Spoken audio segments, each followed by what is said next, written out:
everyone who's already jumping down our throats is like, this is Hamas propaganda. Sit down, you're gonna be all right, okay?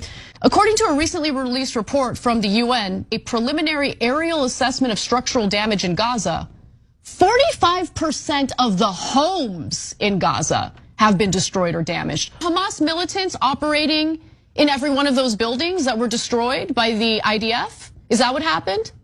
I'm curious. Yeah. I'm curious because that's the excuse that we get. By the way, we're told over and over again, don't trust anything that comes out of Hamas. Don't trust anything that comes out of Gaza because it's controlled by Hamas.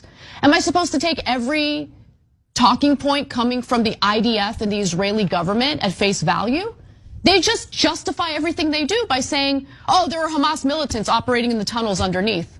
First of all, can I see some evidence of that? Is there any proof? Or are we just supposed to take what Israel says at face value? Because I refuse to do that.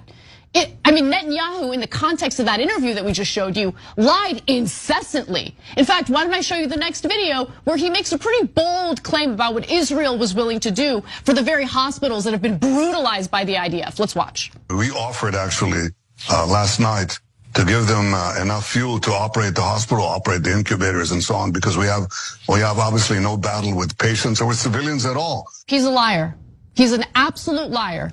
In fact, here's what the director of the hospital had to say. Not Hamas, the director of Al-Shifa Hospital.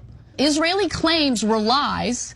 The 300 liters the army said had been delivered would power generators for no more than a quarter of an hour anyway, he said. So maybe they did deliver a tiny amount of fuel just to save face, just so Netanyahu can go on national television in the United States of America, which is aiding and abetting the slaughter of innocent civilians, to pretend as though he's a humanitarian. He's actually looking out for the Palestinian civilians.